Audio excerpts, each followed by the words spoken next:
Hola, bienvenidos a nuestra cita de cada viernes, aquí listos para llevarles la edición número 68 de Acá Entre Nos. Rosario Lau, buenas tardes. Eloy, buenas tardes.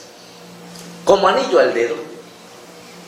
Como anillo al dedo. ¿Se acuerda usted de esta expresión del presidente de la República cuando apenas iniciaba esta pandemia del COVID-19 y que por cierto nos dejó a todos perplejos, confusos, sin saber a qué se trataba?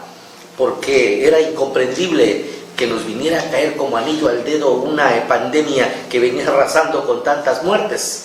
Inmediatamente luego vino aquel charolazo a los partidos políticos para que se mocharan con el 50% de sus prerrogativas para comprar insumos, para afrontar esta pandemia. Creímos que esa era la explicación, pero no. Ahora nos amanecemos, nos desayunamos con otra nota de que desde la Presidencia de la República se promueve una reforma a la Ley Federal de Presupuesto y Responsabilidad Hacendaria que busca nada menos que otorgarle facultades extraordinarias al presidente a través de la Secretaría de Hacienda, lo que le permitiría de entrada hacer modificaciones al presupuesto de egresos, que hoy es facultad exclusiva del Congreso de la Unión.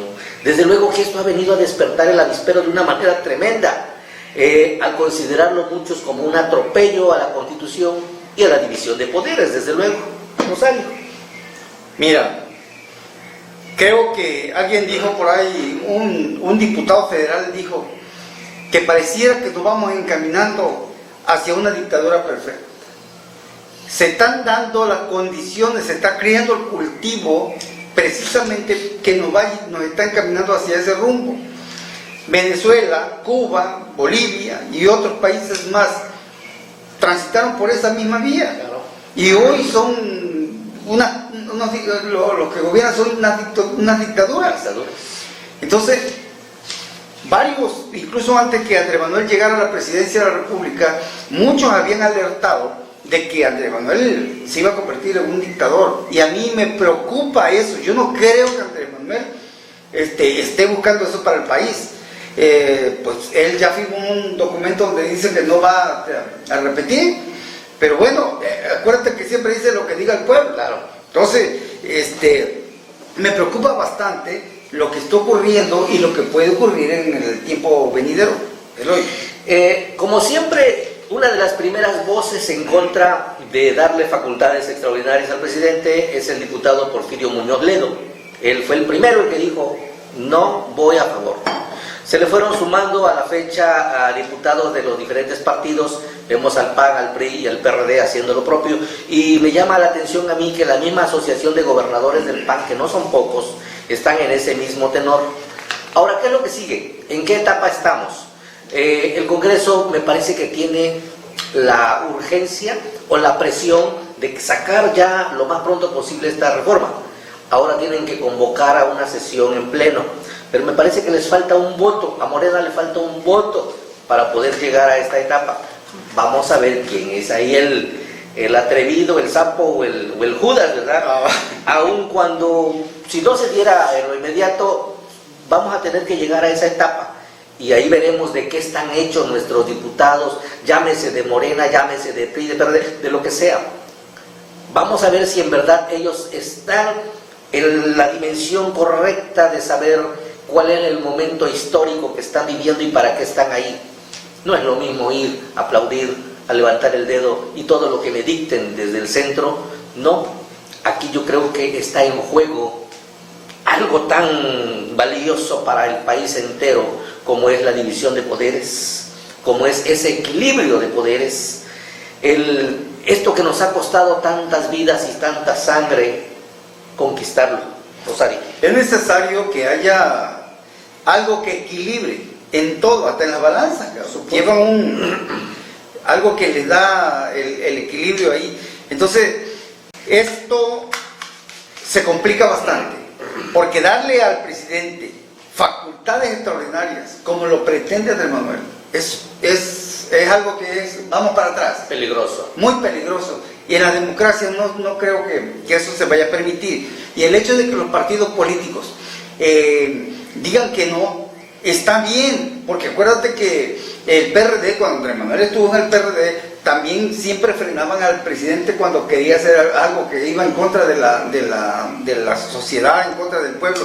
Entonces, hoy los partidos políticos, lejos de ser unos paleros, deben de ponerse en su lugar que le corresponde como oposición, no para sacar raja del pastel, sino para que sean el equilibrio entre lo bueno y lo malo. Entonces, para que la mayoría realmente salga ganando en este caso. Y ya que Andrés Manuel tiene el Congreso del Estado a su favor, del federal, y todos los muchísimos estados son de mayoría de Morena, bueno, pues entonces, ¿por qué Andrés Manuel no aprovecha el viajecito para someter lo que él quiere a una consulta ciudadana? Ya que está de moda, ¿no? Que está de moda, y que sea el pueblo que diga si se le confiere al presidente facultades extraordinarias o no. ¿Qué es lo que está en juego ahí? Son muchísimos intereses. Ahora bien, ¿cuál diputado va a ser traidor? ¿Cuál diputado va a ser que al ratito, no va a tardar, que salga peleando con su partido?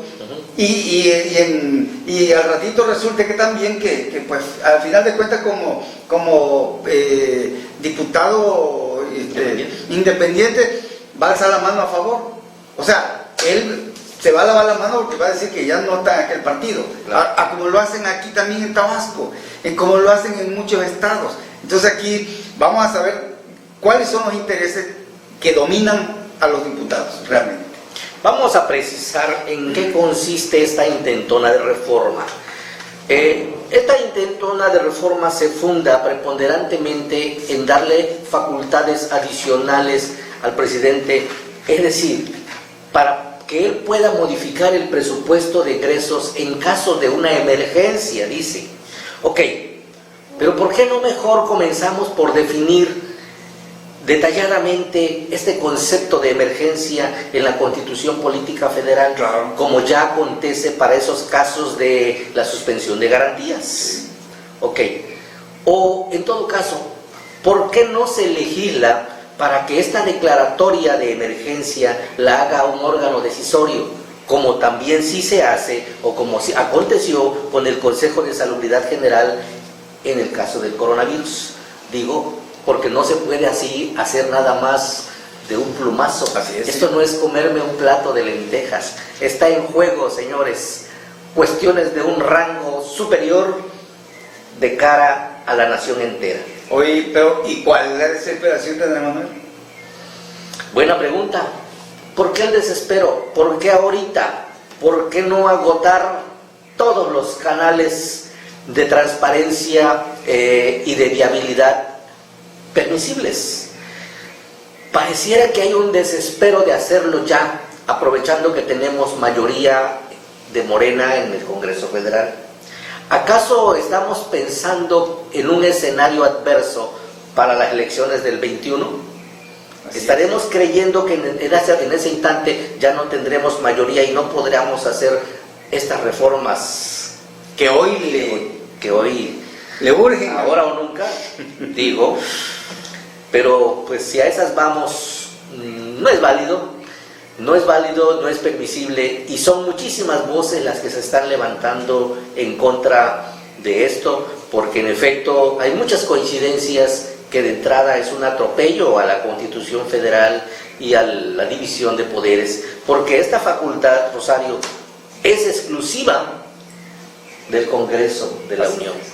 Si el presidente de la República a estas alturas tiene 1000 batallas para poder llevar esta barca del Poder Ejecutivo, ¿cuánto más si le damos facultades que son del Poder Legislativo?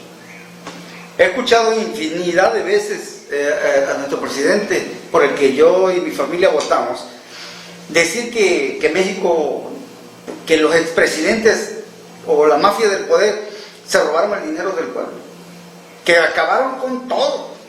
Ahora bien, ¿qué está haciendo el nuevo gobierno para recuperar recuperar esos recursos que se llevaron ilegalmente. Ya dieron un paso. Acuérdate que crearon el instituto para recuperar lo robado. La mala nota es que a la fecha desde su creación no hemos recuperado un solo centavo. O sea que están cobrando sin hacer nada. Un elefante blanco más. Entonces aquí, aprovechando que que Morena tiene la mayoría en el Congreso Federal, entonces ¿por qué no hacen algo para llamar a cuenta a los expresidentes de la República y a esos expresidentes, digo, esos exfuncionarios que forman parte de la mafia del poder? Entonces, ¿por qué no es suficiente tal? Dice que fue fulano y fulano que hizo, pero si no se recuperan los recursos, a nosotros no nos interesa tenerlos en la cárcel, sino recuperar lo que ellos no puedan comprobar que hayan ganado lícitamente. Ya que se haya recuperado ese dinero, reintegrarlo nuevamente al Estado. Claro. Y bueno, y hacer lo pertinente, sin necesidad de pedirle dinero al Fondo Monetario Internacional ni a ninguna instancia más, sino con el solo hecho de recuperar lo que esos señores se llevaron ilegítimamente, con eso es suficiente. Ahora bien, por ejemplo, los expresidentes de la República que demuestren cómo compraron las mansiones que tienen, los yates, las casas que tienen en otros países, claro, los recursos que tienen en los bancos. Entonces, si no lo pueden comprobar, bueno, viene para acá porque eso no es tuyo, lo que no es tuyo es de alguien. Entonces, lo que no es de ellos, no se lo ganaron legítimamente, es del pueblo. Y hay que recuperarlo, hay que hacer algo. No es nada más decir, estamos en la cuarta transformación. ¿Transformación de qué? Si no vemos que el cumplimiento del compromiso de campaña de llamar a cuentas a la mafia del poder, o solamente fue un eslogan para hacernos votar por Andrés Manuel. A propósito de y lo que el presidente quiso decir, por cierto, no cabe duda que tenemos un presidente de carne y hueso, un presidente que también se equivoca, que también se confunde. Miren, apenas esta semana se concreta un acuerdo entre el Consejo Mexicano de Negocios y el Banco Interamericano de Desarrollo, el BID, quienes coinciden en otorgar créditos a microempresas por el orden de 12,000 millones de dólares para ayudarlos a superar esta crisis derivada de esta pandemia. Y no es que los microempresarios se estén muriendo, que se estén quebrando y en quiebra, que hayan despedido a su personal, no. Ellos están faltos de liquidez, claro, para poder pagar salarios, aguinaldos, volver a abrir sus cortinas. Y es ahí donde estas dos entes privados coinciden. Pero aquí hay un pero. Pareciera que derivado de esos conocidos conflictos que trae el presidente del país con los empresarios, como que le tiran ahí un extraño, ¿verdad? Y van y le piden un aval. Del cual vamos a hablar enseguida. Acontece que el presidente de la República se entera de esto y se pone unas rabias de aquellas y dijo en una de sus mañaneras: yo no le entro a esa propuesta, no la apruebo, porque dice que eso es generar más deuda pública y que esos rescates que se proyectan desde arriba, dice, siempre son generadores de corrupción. No me gusta mucho el modito de que se pongan de acuerdo y quieran imponernos sus planes, si ya no es como antes. Antes el poder económico y el poder político eran lo mismo, se alimentaban, se nutrían mutuamente. Ahora ya no, hay una separación entre poder económico y poder político. Entonces, ¿cómo que se hace un acuerdo y que ahora Hacienda lo avale? ¿Y que nosotros estamos aquí de floreros, de adorno? Además, no dar ninguna oportunidad a la corrupción. Esa política neoliberal siempre se hace acompañar de la corrupción. Imagínense que el presidente se entera de que ya hubo un arreglo y que nada más van a pedirle Hacienda vale, si es que así lo imaginaron. Y vuelve con su corrupción y con su corrupción. Creo que totalmente fuera de lugar la opinión del presidente. Y fue tan desatinada que al día siguiente tuvo que salir el secretario de Hacienda, de manera literal dijo: es que el presidente se confundió. Eso no es lo que él quiso decir, porque ese acuerdo, dice el secretario de Hacienda, en efecto no genera ninguna deuda para el país. Es un acuerdo entre dos entes privados que no lo puede derribar ni el mismo presidente. Aquellos coinciden en dar unos apoyos que ya vienen aprobados desde hace 2 años, Rosario. 2 años tiene ese acuerdo. Esto me recordó aquella anécdotas de aquel vocero de Vicente Fox, ¿te acuerdas? Que siempre estaba detrás de él, cómo no. Y cada que hablaba algo, el presidente salía, lo que el presidente quiso decir. No nos oponemos, nada más que no sea a costillas del erario. De acuerdo a la experiencia, aunque sea utilizado, que es para apoyar a la pequeña empresa, aunque sea utilizado, que es para que haya crecimiento económico, lo que está demostrado es que esos rescates arriba son equivalentes a corrupción, son sinónimo de corrupción. ¿Habría entonces riesgo de corrupción en este plan Sí. que tiene el Consejo Mexicano de Negocios y el Banco Interamericano de Desarrollo? Sí, si no se cuida. O sea que siempre se equivocaba, ¿no? Siempre se O equivocaba. no sabía lo que... Aquí la cuestión es la siguiente, Eloy, también. Andrés Manuel López Obrador, hombre que pues yo siempre lo he admirado por su lucha en contra de los actos de corrupción y la permanencia de los grupos en el poder, Sí. que él mismo llamó mafia del poder. Entonces, yo entiendo que la mafia del poder es la que se fue. Ya esa mafia, o sea, todos los que gobiernan son mafia del poder. Neoliberal. Ya sea o neoliberales Sí. o de la derecha, no sé, bueno, ya sí, pero ¿cómo se le llama a los que están gobernando hoy? La nueva mafia del poder. La nueva mafia del poder. Entonces, Andrés Manuel, si algo no soporta, Claro. es que tú lo veas feo. Es que tú, que lo mires. sí, que lo mires feo, Claro. o que le vayas a replicar algo. Claro. Que él ya dijo que es así, y que bueno, y que tú tienes que aceptar que lo que él dijo ya está bien dicho. Claro. Entonces, ¿qué es lo que yo veo? Que hay un hombre que no permite que lo critiques, que lo corrijas. lo confrontes, que lo corrijas. Él piensa que lo sabe todo, que tiene la verdad absoluta, y eso no puede ser así. Necesitamos un presidente humilde, no nada más que porque llegue y abrace a la vendedora de un restaurante, de una fonda, o que se abrace un niño. No, un hombre humilde en los hechos y Claro. En los actos. En los actos. Hay que permitir la autocrítica, es necesaria en un régimen democrático. Claro. Y mucho más cuando se está diciendo que estamos en la cuarta transformación.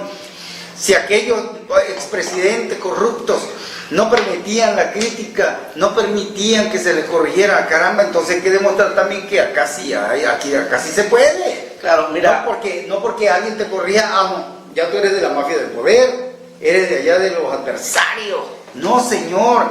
La mejor forma de ayudar a un hombre inteligente es diciéndole lo que uno percibe que no está bien. Claro. Eso es. Mira, yo en este tema, Rosario, aprecio, distingo 3 matices. Veo primero a los empresarios que lograron exhibir al presidente. Por supuesto. Le pidieron un aval que no necesitan, porque como yo decía, ellos son 2 entes privados. Ya aprobaron estos créditos y los pueden realizar con el aval o sin el aval, con la autorización o sin la venia del presidente. A lo mejor lo pusieron a prueba por aquello de que siempre los convoca a reuniones, hay una aparente pipa de la paz cuando conocemos las diferencias que trae de detalle. El caso es que el presidente aprovechó y de nuevo los trató ¿de qué? De corruptos. Bueno, el otro aspecto, o los colaboradores del presidente no se atreven a hablarle con la verdad, tienen temor mirarle a la cara al presidente y decirle esto no está bien o esto es de esta manera. Esto me recuerda cuando en una mañanera, fíjate, el presidente estaba hablando de la pandemia y estaba dando sus cifras. Claro, él no es especialista en este tipo de crisis, ¿verdad? Y él se refería a una fecha tentativa cuando ya bajaría el pico de los contagios. Y se refirió a ello, pero desde la otra esquina el subsecretario de Salud, Hugo López-Gatell, se atrevió a decir entre dientes, más o menos. Lo escuchó el presidente y se reviró y le contesta, ¿qué dijiste? A manera de regaño. Y amenaza. A manera de amenaza. No le quedó al subsecretario más que sonreír, sonrojar y agachar la cabeza. Pero pareciera que esto es general. Nadie se atreve a hablarle al presidente y decirle, señor, esto está pasando, esto es o no es como usted lo contempla. Y miren este oso que fue a hacer con los empresarios. O el tercer punto, o el presidente sí lo sabe, pero insiste en un papel de todólogo, en aras de no colgarle méritos a alguien que no sea él mismo, su imagen. No permitir que otros empresarios, como los miembros de estos organismos, de estos bancos, entren al rescate de estos empresarios que están doliendo en este momento, es de apoyos que el gobierno federal no puede abarcar por su limitada capacidad financiera. Yo no entiendo ahí por qué preponderar el encono en un momento cuando necesitamos de sumas, cuando necesitamos echar mano de la buena política, de sentarnos, de decir, bueno, esta es tu aportación, esta es la mía, vamos a buscar las coincidencias y dejar de estar dictando sentencias de desapruebo, porque en cada mañanera lo que vemos son sentencias de desacreditación para estos que son corruptos, para estos que son neoliberales, para estos que son, qué sé yo, periodistas. Ya hasta los periodistas, no existen. No hay periodistas, no hay. Nada más de 3 que son los que lo están ayudando. Me imagino, hermano. Háganme usted el favor, ¿en qué tipo de régimen tenemos pues en México? En donde la prensa en su conjunto tiene que rendirle pleitesía al mandatario, donde la prensa tiene por obligación que decir que el presidente es el más hermoso, el más inteligente, cuando no es cierto. O sea, ¿de qué se trata pues?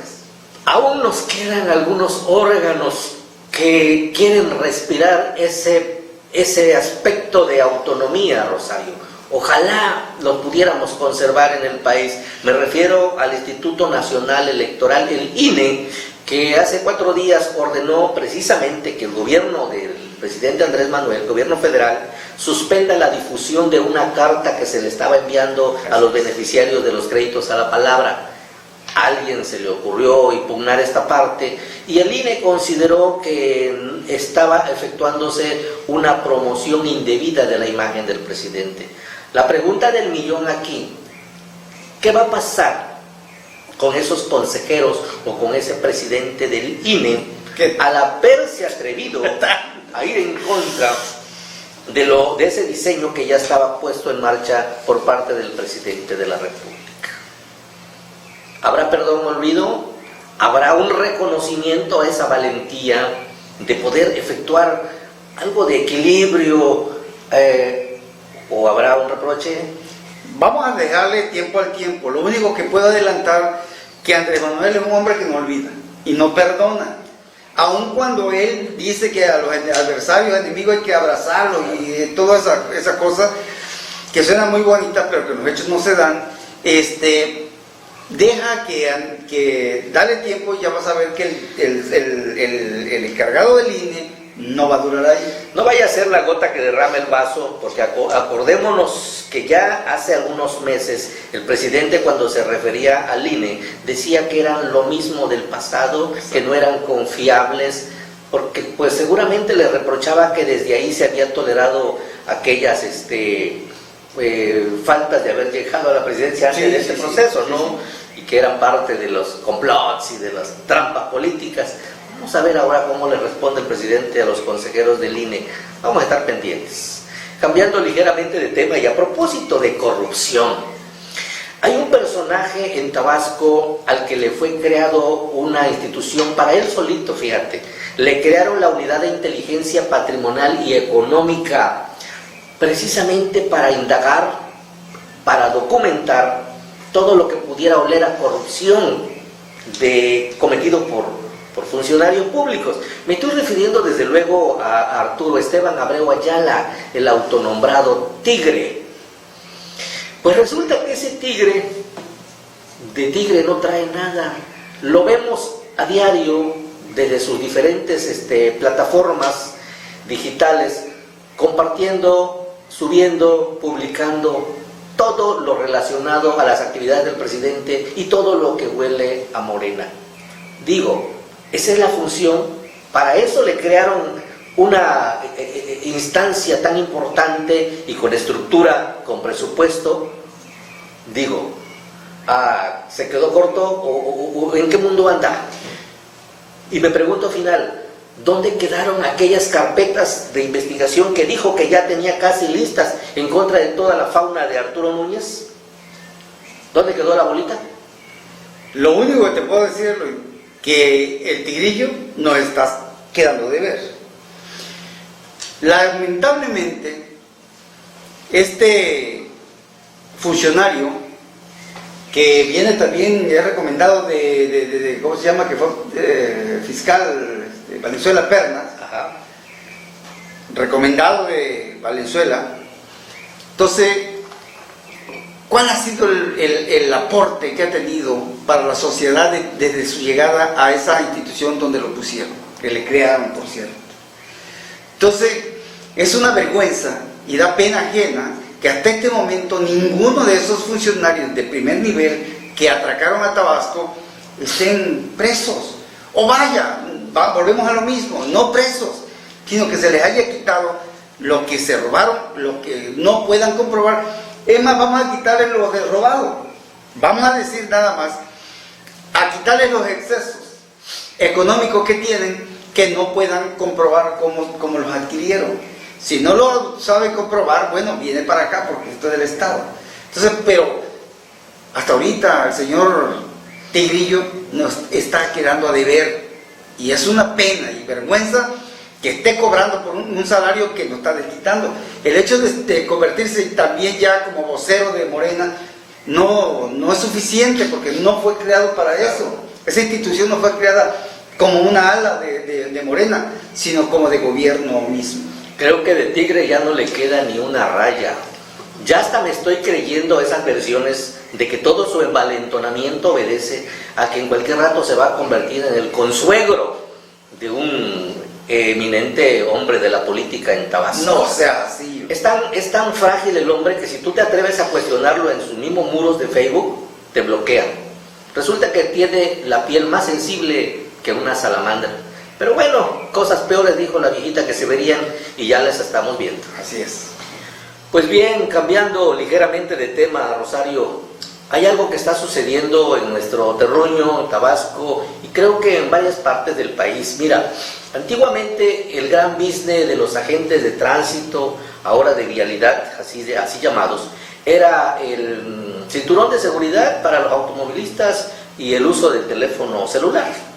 De inmediatamente, si te detectaban, marcaban el alto, o te mordían, o te ponían tu infracción correspondiente. Claro. Hoy, el gran business va enfocado al cubrebocas.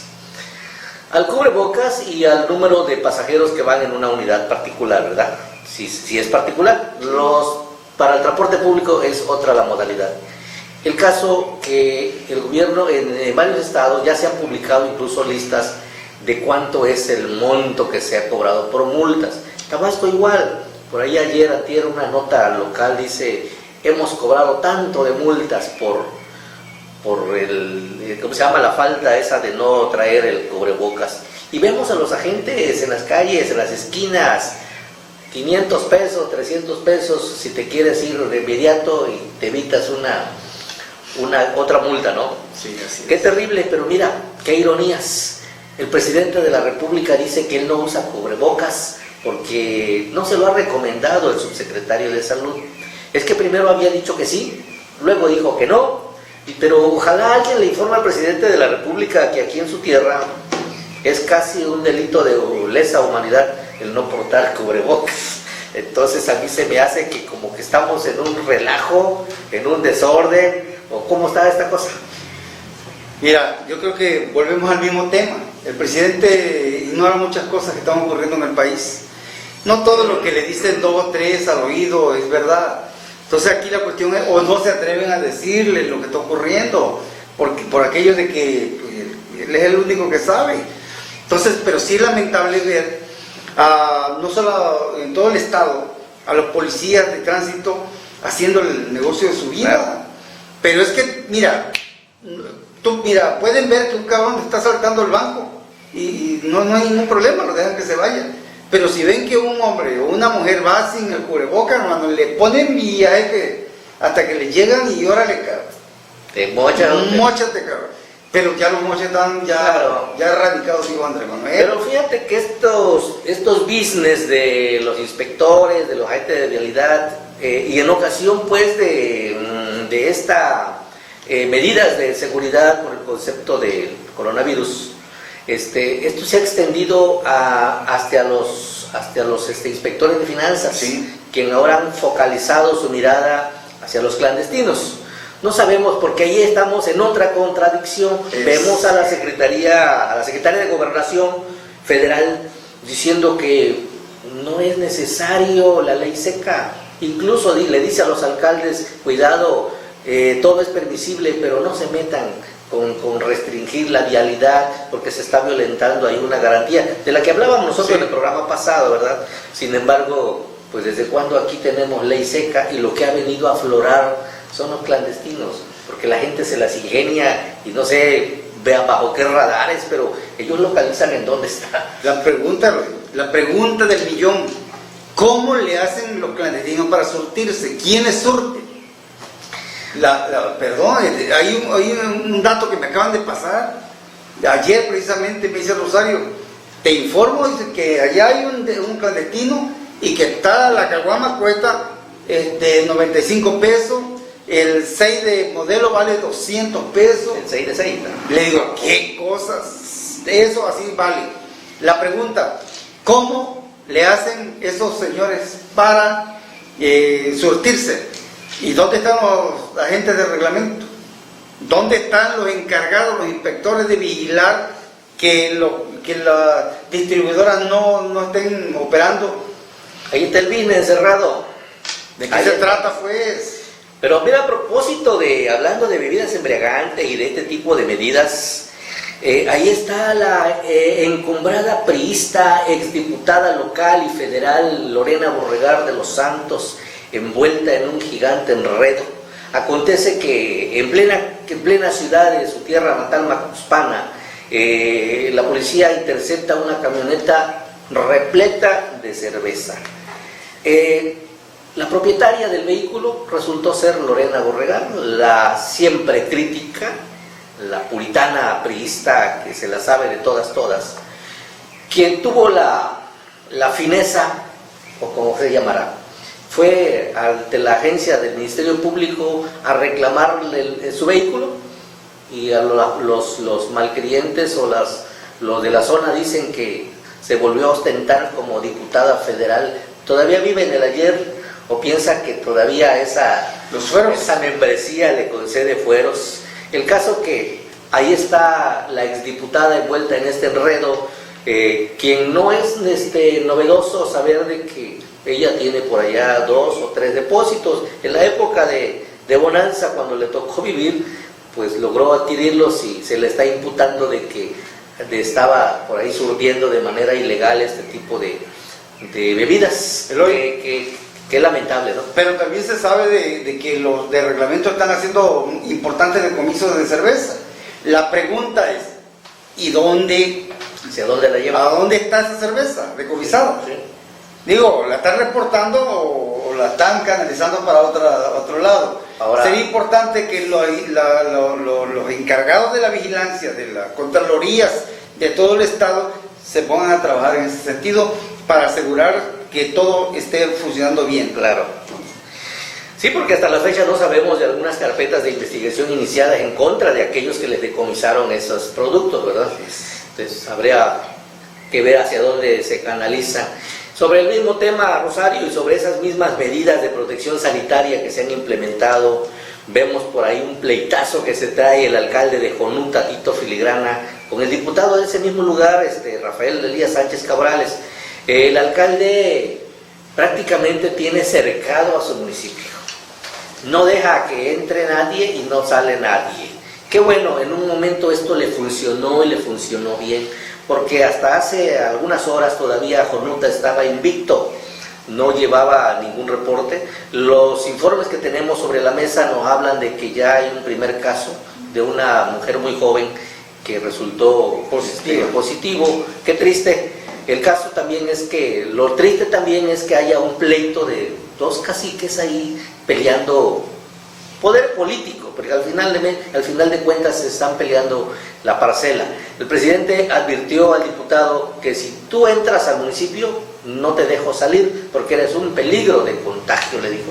El diputado le revida de que esto es ilegal, que se está excediendo, y anunció que iba a interponer unas denuncias penales en contra del presidente, y en esas andan. El caso es que ya tenemos un triste caso por esa zona, y te recuerdo algo. Yo creo que al diputado Chóforo simplemente le están dando una sopita de su propio chocolate. Recordamos que cuando él era el presidente municipal de Jonuta, le negó el acceso al entonces gobernador Manuel Andrade. Entonces no hay de qué quejarse mucho, ¿no? Y además, eso no va a tener ninguna trascendencia. Uno por ser diputado y el otro por ser presidente municipal. Pero están pensando en el futuro. Ellos están pensando en lo que viene en el 2021. Uno por retener y el otro por volver a regresar. Bueno, ahí se va a ver de qué cuero están hechos, pues.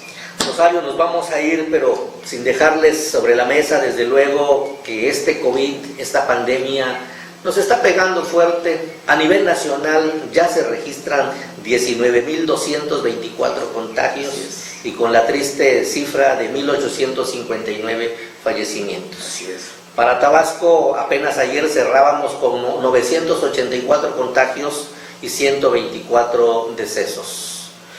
Pero mira, ayer 30 de abril, Día del Niño, con mucha pena nos tocó ver enormes filas de gente, lo mismo para comprar un pastel, lo mismo para comprar una pizza. Y digo triste porque no nos ponemos a valorar ni que con 20,000 pasteles o 20,000 pizzas vamos a salvar la vida de nuestro hijo. Así es.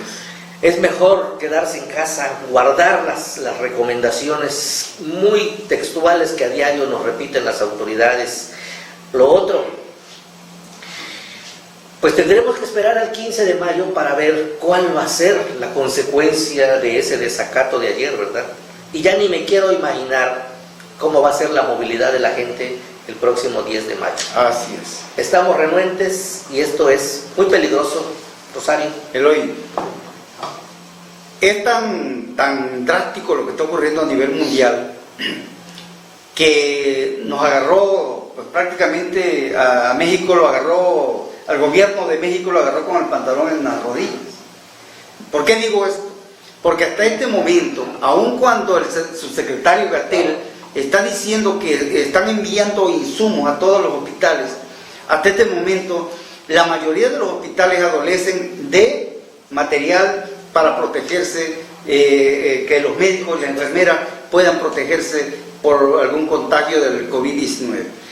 Es lamentable porque alguien le está fallando al presidente de la República. Algún gobernador sinvergüenza, rata, se está quedando con el material. Y entonces ahí eso es lamentable. La otra cuestión es de que sería un crimen que nuestros gobernantes, no solamente de México, no solamente de Tabasco, sino a nivel mundial, estén ocultando información que tiene que ver con el COVID-19. Eso es un crimen, un atentado de lesa humanidad, porque no se vale esconder las cifras reales de lo que está ocurriendo. Al final de cuentas yo creo que lo que va a pasar. Entonces, pero sí es necesario que el pueblo sepa cuántos contagiados y cuántos muertos tenemos. Es necesario para que poder tener una idea clara de lo que está pasando. Ya basta de que estén jugando con nosotros, dándonos cifras fantasmas, que una cifra la da uno y al rato lo corrige el otro, y que el pico de la caída es de tal fecha, y luego dice el otro, no, pues fíjate que no, que siempre se prolonga. Entonces, la otra cuestión, ¿qué va a pasar después de que termine la cuarentena prolongada? ¿Qué va a pasar? Prolongar hasta el 30 de mayo. Sí, ya. ¿Qué va a pasar después del 30 de mayo? ¿Cuáles son las medidas que se van a implementar? Lo tienen que empezar a hacer con tiempo para que el pueblo ya se vaya preparando. no que se lo digan de golpe y porrazo, todo con tiempo, y yo creo que el pueblo va a entender. Pero si no se les dice, no se les habla claro, hay problemas, señores. Es correcto, no hay mucha coincidencia entre los discursos y la realidad.